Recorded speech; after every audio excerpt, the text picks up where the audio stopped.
I'm staring at papers that might as well be my death sentence. Bankruptcy. The word tastes like ash in my mouth as snow begins falling outside the floor-to-ceiling windows of what used to be my sanctuary. Patterson Industries, the empire my late husband built, is drowning in debts I never knew existed.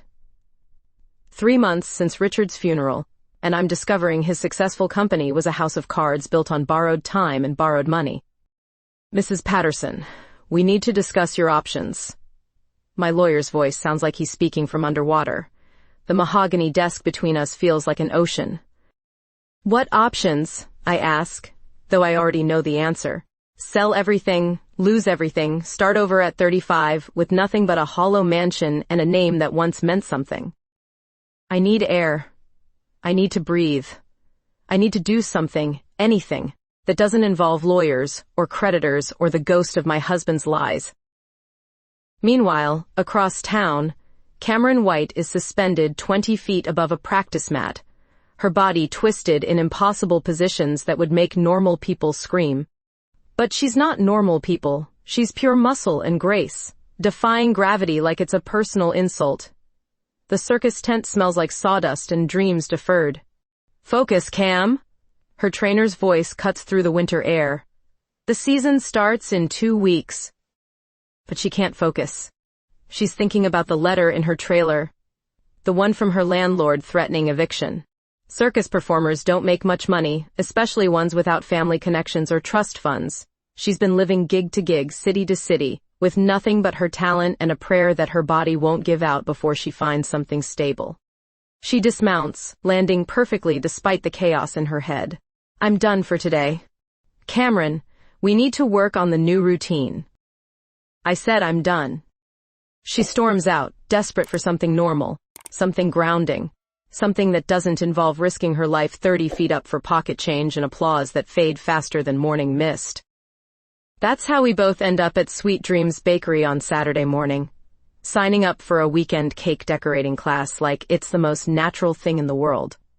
Laura Patterson, grieving widow with more money than sense, and Cameron White, aerialist with more talent than opportunities, about to collide over buttercream and broken dreams. Neither of us knows it yet, but this is where everything changes. The bakery smells like vanilla and fresh starts. I'm fumbling with a piping bag when she walks in, and I swear the temperature drops 10 degrees, not because she's cold, but because she moves like winter itself, all controlled grace and barely contained power. Dark hair pulled back, green eyes that seem to see through everything, including me. Everyone find a partner! The instructor chirps like we're in kindergarten, not a room full of adults trying to forget our problems through frosting. She's looking around uncertainly, and before I can stop myself, I'm waving her over. Want to team up? Her smile transforms her entire face. Sure. I'm Cameron. Laura. We shake hands, and hers are calloused in interesting places. Strong. You work with your hands. Something like that. She doesn't elaborate, and I don't push. We're both here to escape something. The instructor demonstrates basic piping techniques, while I try not to notice how Cameron's forearms flex when she grips the bag. Focus, Laura. It's just cake decorating. Like this? Cameron attempts a rosette that looks more like abstract art. Here, let me show you. I move behind her, covering her hands with mine to guide the motion. She smells like wintergreen and something wild I can't identify. Her body tenses for a moment before relaxing against mine. Better? I whisper, and feel her shiver. Much. We work in comfortable silence for a while, trading techniques. She shows me how to create flowing designs that remind me of aerial ribbons, while I teach her precision and structure. Our cake becomes a collaboration, part controlled elegance, part freestyle beauty. You're good at this, she says, adding delicate flourishes to my geometric patterns. So are you. Just different style. Story of my life. Something sad flickers across her face. When class ends, I'm not ready to let her go. Coffee? There's a place next door. She hesitates. I should probably get back. 1 coffee. My treat. We end up talking for 2 hours. She tells me about life on the road, performing in different cities, never staying anywhere long enough to put down roots. I tell her about feeling trapped in a life that looks perfect from the outside but feels like a beautiful prison.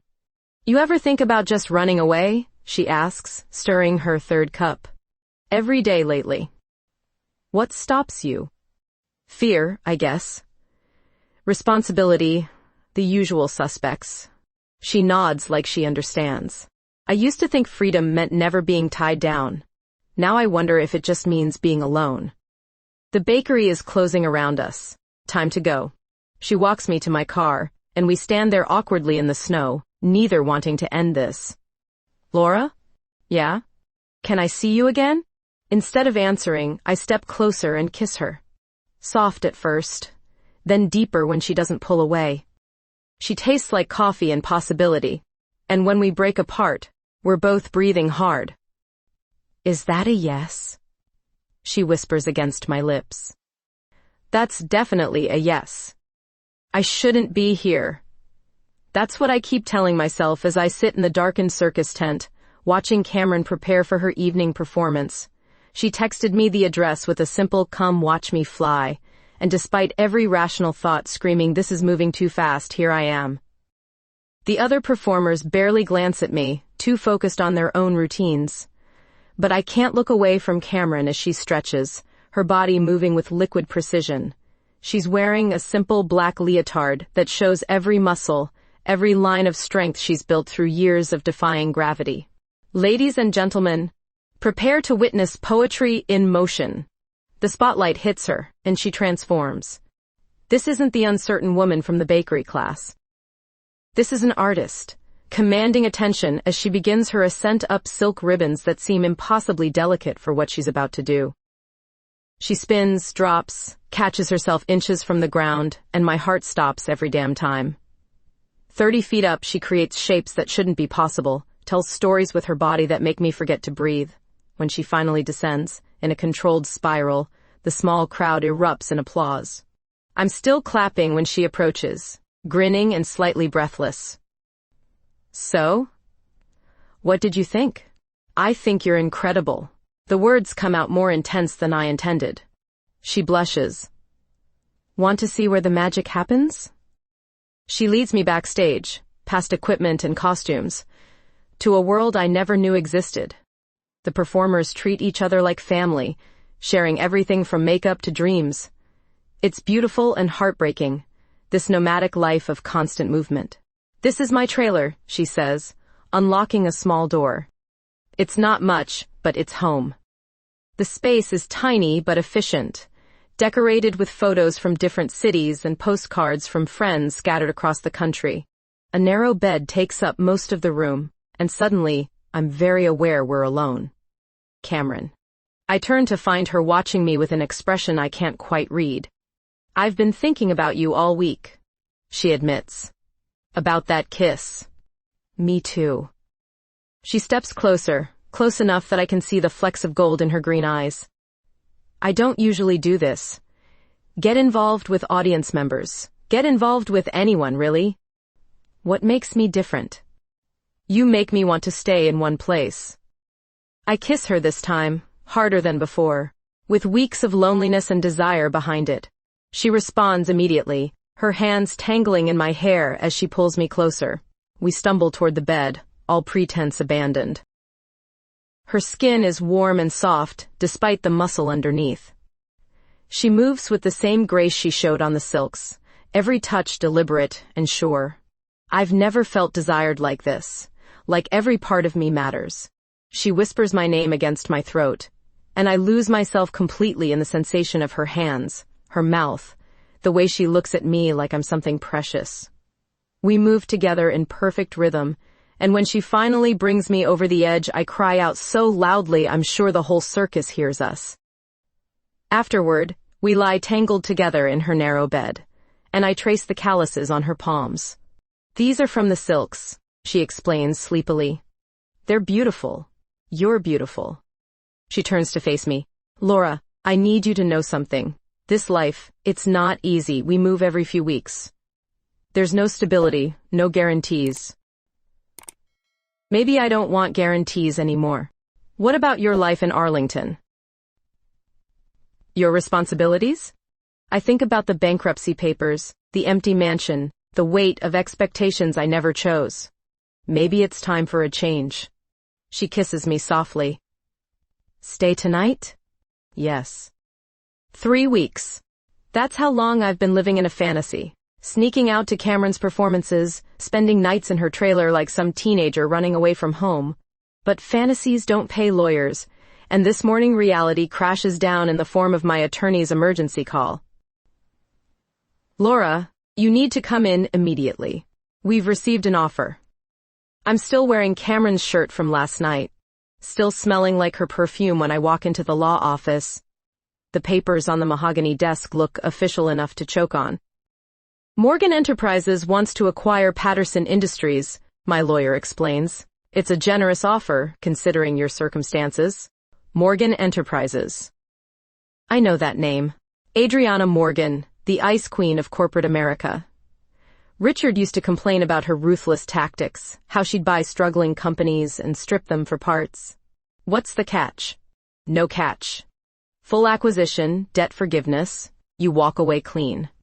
Clean. Like scrubbing away 20 years of my life. How long do I have to decide? They want an answer by Friday. 4 days. I drive straight to the circus grounds, needing Cameron's arms around me, needing to forget about lawyers and corporate sharks. But when I find her, she's not alone. A woman in an expensive suit is talking to the circus manager, gesturing at contracts.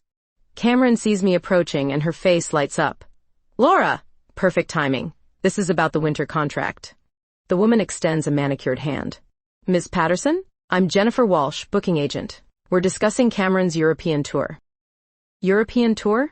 Cameron's excitement is infectious. 6 months in Paris, London, Barcelona. It's the opportunity of a lifetime. My heart sinks. When would you leave? Next month, if the contracts work out. I force a smile. That's wonderful. But it's not wonderful. It's the universe reminding me that good things don't last, that people leave, that I'm always going to be the one left behind.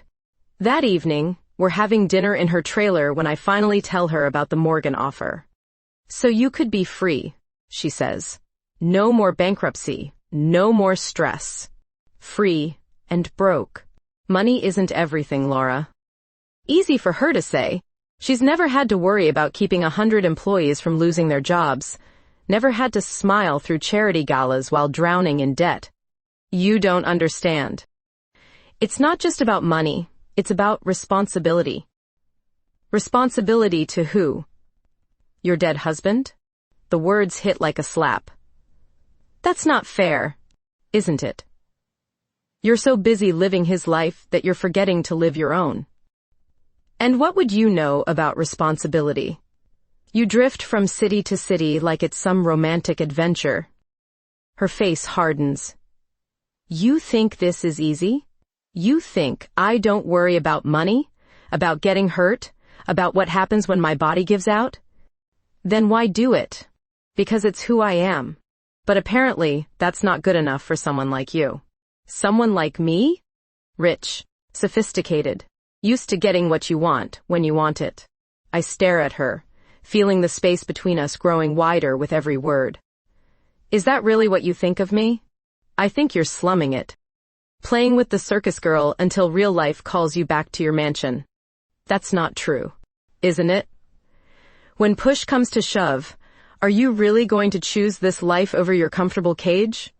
I don't have an answer, and my silence says everything. That's what I thought. She stands up, grabbing her jacket. Maybe you should take that Morgan offer. Go back to your world, Laura. We both know that's where you belong. She leaves me sitting in her trailer, surrounded by her dreams and postcards, feeling more alone than I have since Richard died. Adriana Morgan doesn't knock. She glides into my office like she owns the place, which, considering the circumstances, she basically does. Red hair swept into a perfect chignon, gray eyes that miss nothing, wearing a suit that probably costs more than most people's cars. Laura. She settles into the chair across from my desk without invitation. You look tired. 3 days since Cameron walked out, 3 days of radio silence and sleeping pills that don't work. Business has been stressful. That's why I'm here. She slides a leather portfolio across the desk. My offer stands, but I wanted to discuss terms personally. I flip through the documents, trying to focus on numbers instead of the way Adriana's perfume fills the room. Expensive and predatory. This is more than fair market value. I don't believe in fair market value. I believe in getting what I want. Something in her tone makes me look up. She's studying me with the intensity of a hawk watching prey. What exactly do you want, Adriana? The company, obviously, but also dinner, tonight. I don't think that's appropriate. Nothing about business is appropriate. It's all seduction and conquest. She leans forward. Besides, you look like you could use some adult conversation. She's not wrong. Since Cameron left, I've been rattling around the mansion like a ghost, avoiding mirrors because they show too much truth. Just dinner, I say, against my better judgment.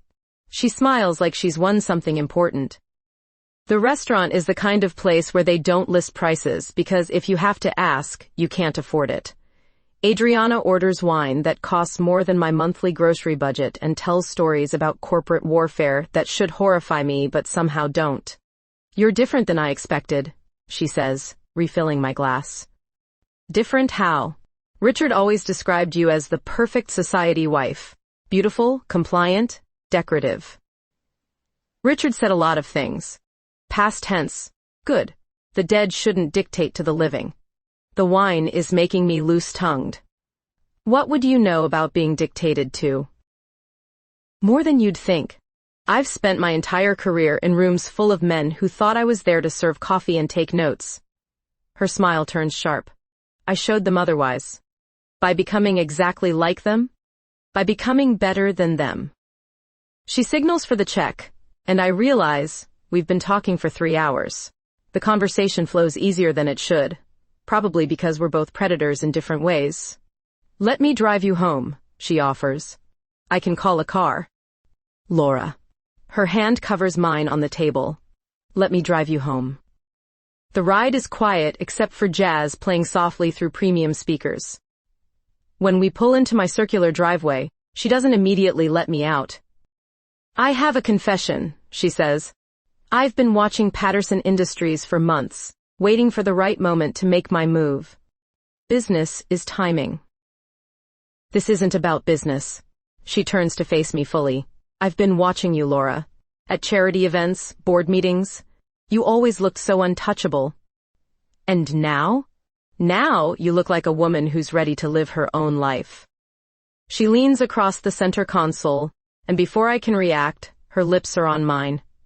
The kiss is different from Cameron's, controlled and claiming rather than desperate and searching.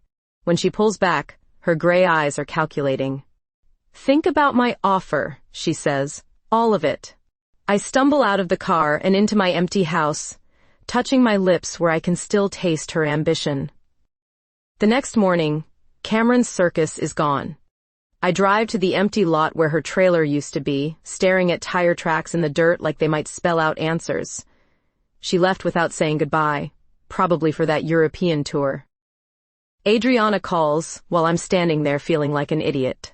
Have you made your decision? I look at the empty space where my future used to be. Yes, I accept your offer. Excellent. We should celebrate properly. Adriana, about last night. What about it? I'm not looking for complications. Neither am I. I'm looking for partnership. In business and otherwise. The line goes quiet, and I realize she's giving me time to object. I don't. Good, she says.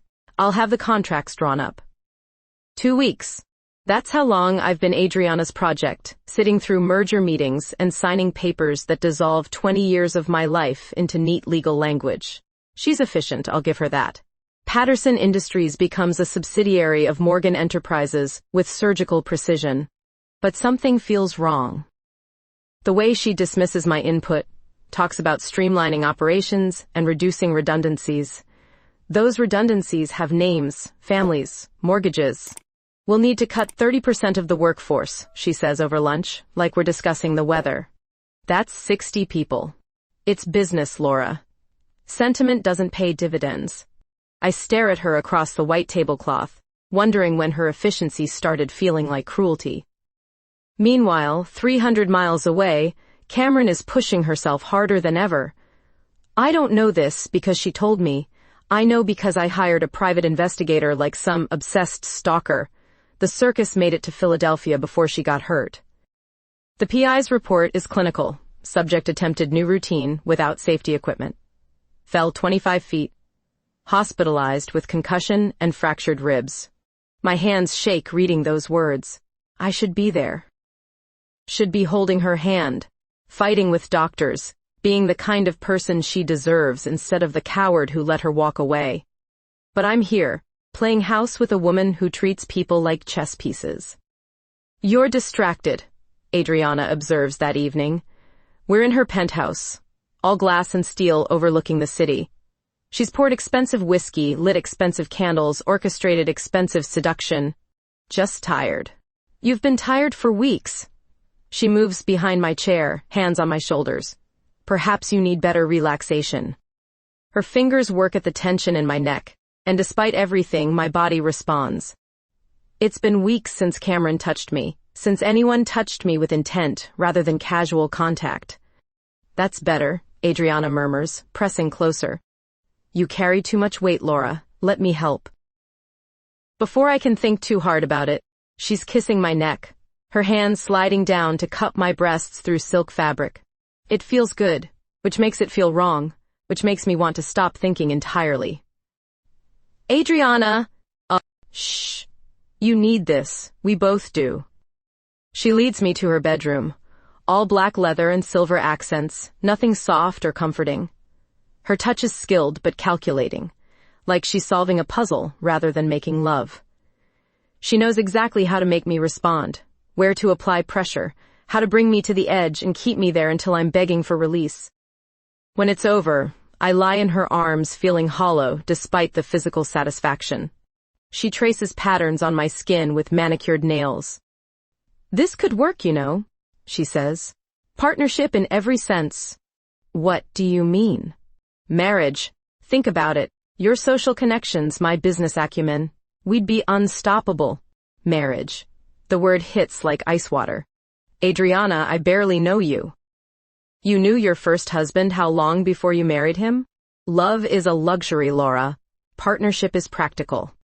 She's talking about our future like a hostile takeover. And suddenly I understand exactly what kind of person I've gotten involved with. I need some air. I escape to her balcony, winter wind cutting through my robe. Below, the city twinkles with millions of lives I'll never touch, never know, never matter to, including one life that mattered too much and got away because I was too scared to follow. My phone rings. Unknown number. Laura? The voice is weak but unmistakable. Cameron? My heart stops. Are you okay? I heard about the accident. How did you hear about... She pauses. Never mind, I'm fine. Well, not fine, but alive. Where are you? Philadelphia General. Laura, I need to tell you something. What? I was wrong about what I said. You're not slumming it, and I had no right to judge your choices. Tears I've been holding back for weeks finally spill over. Cameron. I fell because I wasn't focused. I kept thinking about you, about us, about whether I threw away something real because I was scared. You weren't scared. You were protecting yourself. From what? From me. From my mess, my complications, my inability to choose what I want over what I think I should want. Through the glass door, I see Adriana watching me with calculating eyes. She's dressed now, arms crossed, waiting for me to come back inside and play her game. Laura, are you there? I'm here. The European tour fell through. I'm stuck in this hospital for another week, then I don't know where I'll go. Come here. To Arlington? To me. Come back to me. The line goes quiet, except for her breathing. Are you sure? I look at Adriana, at her expensive life, at the contracts that sold my freedom for security. Then, I look at the city below, full of infinite possibilities if I'm brave enough to reach for them. I've never been more sure of anything. I'm driving to Philadelphia like a woman possessed, Adriana's threats still ringing in my ears. Walk away from this partnership, and I'll make sure neither you nor your little circus friend work anywhere in this country again. She meant every word, but I don't care anymore. Cameron nearly died performing some death-defying stunt because she was thinking about me, about us, about the mess I made of everything. The hospital smells like disinfectant and broken dreams. I find her room on the 3rd floor, and when I push open the door, my heart nearly stops. She's propped up in bed, bruises painting purple shadows across her ribs, one arm in a sling. But she's alive, and when she sees me, her face transforms with that smile I've been missing for weeks. You came. Of course I came. I sit carefully on the edge of her bed, afraid to hurt her more than she already is. Laura, about what I said before. I was the one who screwed up. I was scared of choosing you over security, of picking love over safety. And now? Now I realize safety is an illusion. The only real thing is this. I touch her face gently, tracing the healing cut on her cheekbone. How bad is it? Concussion, 3 cracked ribs, sprained wrist. Could have been worse. It could have been fatal. Cameron, what were you thinking, performing without nets? She looks away. I was thinking about you. About how I pushed you away because I was scared you'd leave anyway. Self-fulfilling prophecy, right? I'm here now. What about your business? Your merger? I tell her about Adriana, about the contracts that signed away my autonomy, about last night's ultimatum. Her face hardens with each detail. She's blackmailing you. Essentially. And you're choosing me anyway? I'm choosing us. There's a difference. She reaches for my hand with her good arm, lacing our fingers together. Laura, I need to tell you something else. The reason I fell, the reason I wasn't focused. What? I love you. I know it's fast. I know it's complicated. But I needed you to know. The words hit me like lightning, illuminating everything I've been too scared to admit. I love you too. God, Cameron, I love you so much it terrifies me. We kiss then. Soft and careful because of her injuries, but full of all the emotion we've been holding back. She tastes like possibility and second chances. So what now? She asks when we break apart. Now we figure out how to beat Adriana at her own game. We? Us, together. No more running, no more choosing safety over truth. She squeezes my hand. She has connections, money, power. She has those things. But she doesn't have what we have. Which is? Nothing to lose. Over the next 3 days, I barely leave Cameron's side. I bring her real food to replace hospital meals, help her shower without getting her bandages wet, and sleep in the uncomfortable chair beside her bed because touching her is more important than comfort. We plan, we research, we discover that Adriana's business practices aren't just ruthless, they're illegal. Environmental violations, labor law breaches, tax evasion disguised as creative accounting. The woman who threatened to destroy us has been destroying others for years. We need proof, Cameron says, studying documents on her laptop. I might know where to get it. That afternoon, I drive back to Arlington and walk into Morgan Enterprises like I belong there. Adriana's assistant waves me through to her office, where she's reviewing acquisition reports. Laura, back so soon? How's your friend? Recovering. Good. I assume you've reconsidered my offer. Actually, I have a counter-proposal. Her eyebrows rise. Oh? Full ownership of Patterson Industries returns to me, clean dissolution of our merger, and you leave Cameron alone. She laughs, actually laughs. And why would I agree to that? Because if you don't, the EPA gets very interested in your Riverside facility. The IRS gets curious about your offshore accounts. And your shareholders learn exactly how you've been inflating quarterly reports. Her face goes stone cold. You're bluffing. Am I? Care to find out? For the first time since I've known her, Adriana Morgan looks uncertain. Even if you had evidence, which you don't, you'd destroy yourself too. Worth it. We stare at each other across her pristine desk. Two women who've built their lives on different kinds of lies. Finally, she slides a piece of paper across the mahogany surface. New terms. You get your company back, but you owe me $15 million for development costs already invested. I don't have $15 million. Then, we have a problem. I smile, thinking of Cameron in that hospital bed, thinking of aerial routines that combine business with art, thinking of possibilities I never imagined. Actually, I think we have a solution. 1 month later, Cameron is out of her sling, and I'm sitting in the Patterson Industries conference room, preparing for the most important presentation of my life. The irony isn't lost on me that I'm fighting to save the company by partnering with the woman I fell in love with, while trying to escape it. You sure about this? Cameron asks, adjusting the portable rigging system we've set up in the corner. She's still moving carefully, but her strength is returning daily. No. But that's never stopped us before. The investors file in, looking skeptical. These are serious people with serious money, accustomed to boardrooms and PowerPoint slides, not whatever unconventional pitch we're about to deliver. Adriana enters last, her expression unreadable as she takes a seat in the back row. Ladies and gentlemen, I begin, traditional entertainment is dying. People want experiences, not performances. They want to feel something real. I click to the first slide, showing declining theater and circus attendance, rising costs, shrinking audiences. Standard corporate presentation so far. Patterson Industries proposes a new model, immersive entertainment that combines business innovation with artistic excellence. That's Cameron's cue. She moves to the center of the room, where silk ribbons hang from carefully installed ceiling mounts. Even in business attire, she transforms the moment she touches the fabric. Imagine, I continue as Cameron begins a slow ascent, corporate events where your product launch literally takes flight. She demonstrates, her body creating shapes that spell out words, tell stories, make abstract concepts tangible.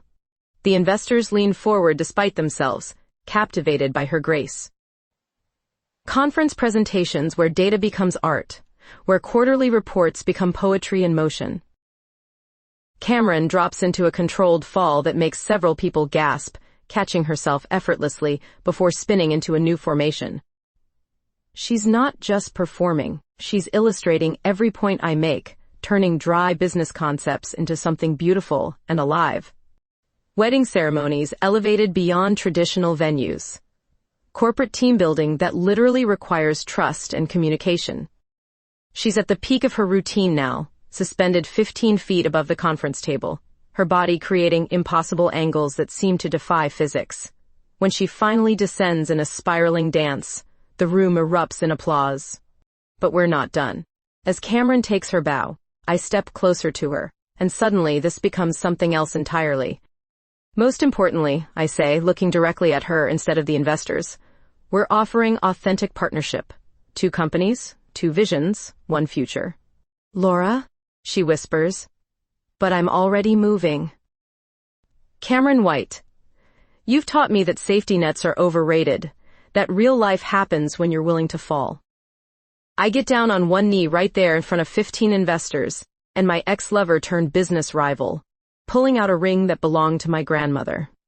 Will you marry me? Will you build this crazy, impossible dream with me? The room goes dead silent. Cameron stares at me with tears in her eyes, silk ribbons still wrapped around her wrists like ethereal wedding decorations. You're proposing to me in a business meeting? I'm proposing to you everywhere. In business meetings and hospital rooms and circus tents and bakeries. Wherever you'll have me. She laughs, grabbing my hands and pulling me to my feet. Yes, you insane woman. Yes to everything. When we kiss, it's nothing like the careful pecks we've shared during her recovery. This is desperate and claiming and completely inappropriate for a boardroom, but I don't care. She tastes like triumph and forever, and when we break apart, I realize we have an audience. Well, says the lead investor, that was certainly memorable. Does it work? Asks another. This business model? It just worked on all of you. Cameron points out, still breathless from our kiss. They laugh, and I know we have them. Over the next hour, we field questions about logistics, insurance, market analysis. But what seals the deal is watching Cameron demonstrate how aerial arts can transform any space, any event, into something extraordinary. $15 million, the lead investor finally says, for 60% of the new company. Adriana stands abruptly. I have a competing offer, $20 million for full acquisition. The room goes quiet again. This is her final play, using her superior resources to crush us before we can get started. With one condition, she continues. Ms. White signs a non-compete agreement. No performances, no teaching, no involvement in entertainment for 5 years. It's brilliant and cruel. She can't destroy Cameron legally, so she's trying to buy her silence, remove her from the equation entirely. Counteroffer, I say, standing and taking Cameron's hand. $25 million from these investors for 51%. Cameron and I retain control, and Adriana Morgan gets exactly what she deserves. Which is, Adriana asks coldly, nothing. The investors confer briefly before the lead returns to us. Deal. But we want to see this concept in action within 6 months. You'll have it in 3. As the room empties, Adriana approaches us one last time. This isn't over, Laura. Yes, it is. You lost the moment you tried to separate us. She leaves without another word, and suddenly we're alone in the conference room with silk ribbons and wedding plans and a company to build. So, Cameron says, admiring her engagement ring, what happens now? Now we get to work and plan a wedding, and probably fail spectacularly at both. Together? Together. 6 months later, I'm standing in what used to be a circus warehouse, watching our impossible dream become reality. Patterson White Entertainment has transformed the space into something magical, with permanent rigging systems and performance areas that blend seamlessly with corporate meeting spaces. We did it. We actually did it. The catering truck is here, Cameron calls from across the room, her voice echoing in the vast space. She's wearing jeans and a tank top, hair pulled back in a messy bun, looking nothing like a CEO and everything like the woman I fell in love with in a bakery class. Already? We still have 3 hours before the party starts. Laura, relax. Everything's perfect. She's right. Our first 6 months exceeded every projection. Corporate clients are booking us months in advance, and we've hired 12 performers from Cameron's old circus family. The business model works because it's built on something real, something that can't be faked or replicated. Mrs. Patterson White? Our newest hire, a trapeze artist named Marcus, approaches with a clipboard. Final headcount is 87. Mrs. Patterson White. I still smile every time someone uses both our names. We hyphenated everything, the company and our marriage, refusing to let either of us disappear into the other. Perfect. Cameron, did the flowers arrive? In the office. And before you ask, yes, the cake is beautiful. Yes, the photographer knows where to set up. And yes, your mother called to confirm she's bringing Uncle Harold whether we like it or not. My mother, who initially had thoughts about my unconventional lifestyle choices, but has since become Cameron's biggest fan after watching her turn a stuffy corporate anniversary party into something resembling Cirque du Soleil. The warehouse fills slowly with friends, clients, employees, and family members who've learned to accept that love doesn't always follow traditional scripts.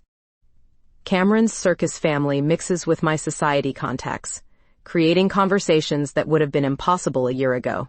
Speech time, Cameron announces, clinking a spoon against her champagne glass. We didn't plan speeches. I planned one. Humor me. She climbs onto a platform we use for aerial demonstrations, commanding attention the way she always does. Most of you know our story by now. How we met in a cake decorating class, how we almost lost each other because we were both too scared to choose love over safety, how we ended up here building something neither of us could have imagined alone. The crowd quiets, even Uncle Harold stopping mid-conversation to listen. What you might not know is that Laura proposed to me in a business meeting, in front of investors. while I was hanging from the ceiling in a silk dress. Laughter ripples through the room. Cameron finds my eyes in the crowd, and her expression grows serious. 6 months ago, we bought this circus from the company that employed me for 7 years. They were going out of business, couldn't adapt to changing markets. We saved 12 jobs, but more importantly, we saved a family.